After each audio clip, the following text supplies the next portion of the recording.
नमस्कार प्यारे बच्चों, कैसे हो सारे। उम्मीद करता हूँ सब अच्छे होंगे, मस्त होंगे, तंदुरुस्त होंगे और भावी शिक्षक का सपना जो करके खूब तैयारी कर रहे होंगे।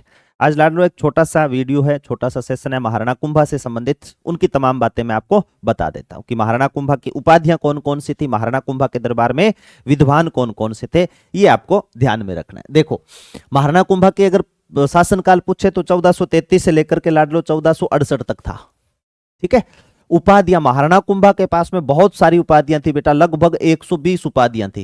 कितनी उपाधियां थी? 120 उपाधियां थी महाराणा कुंभा के पास में। कौन कौन सी थी गुरुजी? इनके पास में बेटा उपाधि थी हाल गुरु, दान गुरु, छाप गुरु, चाप गुरु, धीमान, ठीक है, अभिनव भट्टाचार्य, राणो रासो, अश्वपति, गजपति, गणपति, वीणावादे, निर्भय नरेश, हिंदू सुल्तान भी बोलते हैं, नंद नंदीश्वर, नव्य भारत, निशंख, निर्भय नरेश। सबसे ज्यादा उपाधि धारण करने वाला राजस्थान का कोई शासक है, महाराणा कुंभा है। बहुत सारी उपाधियां थी बेटा इनके पास में। तो महाराणा कुंभा को हाल गुरु, दान गुरु, छाप गुरु, अभिनव भट्टाचार्य, राणो रासो, तोडरमल, अश्वपति, गजपति, गणपति, छाप गुरु, चाप गुरु, धीमान, नंद नंदीश्वर, नव्य भारत, निशंख, निर्भय नरेश, आदि वराह, परम भागवत, वीणा वादेन, ये उपाधियां इनके पास में थी। वीणा वादेन परम भागवत की उपाधि नहीं लिखी। वीणा वादेन और कौन से बेटा? परम भागवत, परम भागवत। ठीक है, ये उपाधि इनके पास में थी। निशंक, निर्भय नरेश, आदि वराह, ये उपाधि किसके पास में थी? महाराणा कुंभा के पास। महाराणा कुंभा के दरबार में विद्वान कौन से थे? तो महाराणा कुंभा के दरबार में विद्वान थे बेटा मंडन, जिसने कुंभलगढ़ दुर्ग का निर्माण करवाया। कुंभलगढ़ दुर्ग का निर्माण महाराणा कुंभा ने करवाया। इसका शिल्पी कौन था? तो इसका शिल्पी था बेटा मंडन। महाराणा कुंभा ने कुंभलगढ़ दुर्ग का निर्माण अपनी पत्नी की याद में करवाया था, कुंभल देवी की याद में, जिसे मेवाड़ के राजाओं की शरण स्थली कुंभलगढ़ दुर्ग, कुमथाना दुर्ग, बेरों का दुर्ग, आत्मनिर्भर दुर्ग, मारवाड़ की छाती पर लटकी हुई तलवार, मेवाड़ के राजाओं की शरण स्थली आत्मनिर्भर दुर्ग, बेरों का दुर्ग, उस दुर्ग का शिल्पी कौन था?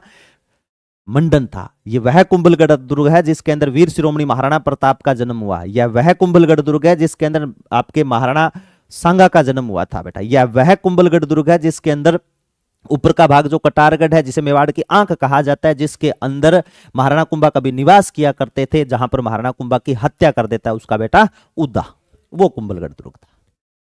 महाराणा कुंभा के दरबारी विद्वान मंडन के ग्रंथ कौन कौन से? बेटा राजवल्लभ सबसे मोस्ट इंपोर्टेंट है, राजवल्लभ। इसके अलावा रूप मंडन, प्रसाद मंडन, देव मंडन, कोदंड मंडन, देवमूर्ति प्रकरण। ठीक है, इनमें थोड़ा सा अध्याय ध्यान में रखना। राजवल्लभ में कितने अध्याय है गुरुजी? 14 अध्याय। रूप 6 अध्याय। देवता को प्रसाद चढ़ाओगे 8-8 रुपए का, तो इनमें कितने कितने हैं? 8-8 आ जाएंगे। ठीक है। मंडन का भाई था नाथा, पूरा खानदान ही इनका देख लो एक जैसा ही है। इसने भी स्थापत्य कला से संबंधित ग्रंथ लिख दिया था। कौन सा? वास्तु मंजरी। मंडन का बेटा था लाडलो, जिसका नाम क्या था? गोविंद। ठीक है, उसने भी कला निधि, उद्धार धोरणी, द्वार दीपिका, सार समुच्चय जैसे ऐतिहासिक ग्रंथ लिखे थे। कौन से ग्रंथ लिखे? कला निधि। इसमें शिखर की जानकारी मिलती है। किसकी जानकारी? शिखर की। उद्धार धोरणी, पुनः निर्माण कोई चीज का कैसे करेंगे उसकी जानकारी। द्वार दीपिका, नाम से पता चल रहा है ना, द्वार से संबंधित। सार समुच्चय, ये आयुर्वेद से संबंधित है। देख लो, सभी की सभी ज्ञाता था। ठीक है। इनके दरबार में एक और व्यक्ति इसका नाम था, जिसका नाम था बेटा मेहाजी, जिसने तीर्थमाला ग्रंथ लिखा था और 120 तीर्थों का वर्णन किया है। किसने तीर्थों का वर्णन किया गुरुजी? 120 तीर्थों का लाडलो वर्णन किया है।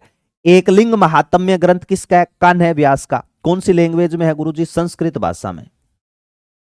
कौन सी भाषा में बेटा? ये संस्कृत भाषा में है। और याद रखना, एकलिंग महात्म्य किसका ग्रंथ माना जाता है? कान्ह व्यास का। इसका पहला भाग राजवर्णन है बच्चों, पहला भाग राजवर्णन।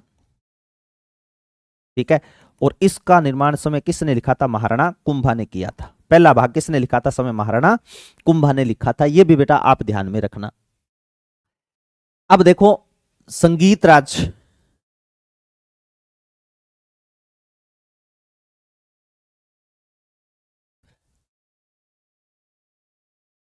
हाँ ठीक, यहां लिखना था, ये ला बेटा।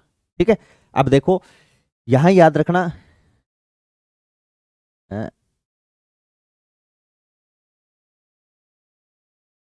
महाराणा कुंभा यहां करो और इसको काटो। कोई बात, मैं कर देता हूं सही बेटा।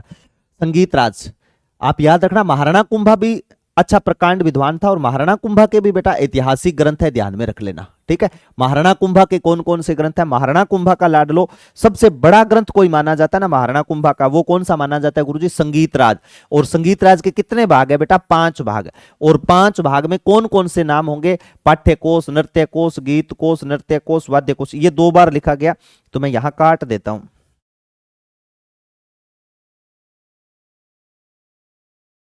नृत्य कोश आयन 2 बार, रस कोश कर देता हूं यहां पर।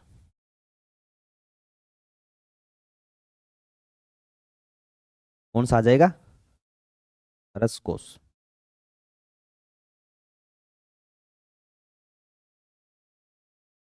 रस कोश, ये ध्यान में रख लेना, ठीक है। कौन कौन से हो गए?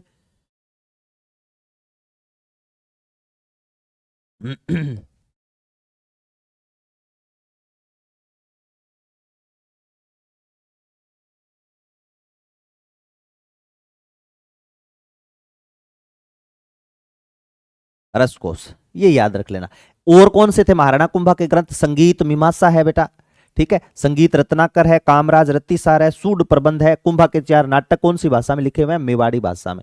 अगर आपको ये संगीत राज के नाम नहीं याद रहे ना कि गुरुजी ये नाम कैसे याद रखेंगे, तो आप इसमें एक ट्रिक याद रख सकते हो। वो अमिताभ बच्चन का गाना है ना, खाई के पान बनारस वाला, गीत गाते हैं ना, कौन सा गीत? पान बनारस वाला। यहां लिख देता हूं ना, गीत कौन सा गाएंगे? पान बनारस वाला, पान बनारस वाला। ये लो, ठीक है। गीत कोश हो गया, ये देखो बेटा, पाठ्य कोश हो गया, नृत्य कोश हो गया, ठीक है, वाद्य कोश हो गया, और रस कोश हो गया। 1 2 3 4 5 आप इनमें मिलान कर सकते हो, है ना। महाराणा कुंभा की बेटी थी रमाबाई, जो संगीत की विदुषी थी बेटा। किसकी विदुषी थी? संगीत की विदुषी थी। उसे महाराणा कुंभा ने एक उपाधि दी थी, वागेश्वरी की उपाधि। महाराणा कुंभा के दरबार में और भी बहुत सारे विद्वान थे, सोमदेव सूरी, सोम सुंदर सूरी और तिलक भट्ट। ये महाराणा कुंभा के दरबार में और विद्वान थे बेटा। महाराणा कुंभा अच्छे व्यक्तित्व थे, अपने कटारगढ़ दुर्ग में रह रहे थे, ठीक है। कि महाराणा कुंभा कहते हैं बैठते थे ना तो भी 5 फीट के थे। आप खड़े हो, ये खड़े होते थे, पता नहीं कितने फीट के लगते होंगे, है ना। तो बैठे की हाइट थी, शिवलिंग बना हुआ, उस पर बैठ करके जल चढ़ाते थे। तो कहते हैं पीछे से वार करता है इनका बेटा, जिसका नाम होता है उदा। और उदा ने किसको मौत के घाट उतार दिया? महाराणा कुंभा को 1468 के। आज भी कटारगढ़, वहां पर मेवाड़ के कटारगढ़ में लाइनें खुदी हुई है कि उदा बाप ने मारजे, लिखियो लाभे राज, देश बसायो रायमल, सरियो ने एको काज। तो मेवाड़ का पितरंता उदा माना जाता है। ये बेटा तमाम बातें याद रख लेना। छोटा सा सेशन था, महाराणा कुंभा से संबंधित आपको 1-2 प्रश्न जरूर मिलेंगे। मिलते हैं इसी एक और वीडियो के साथ में, तब तक के लिए सभी बच्चों को नमस्कार, जय हिंद, जय भारत।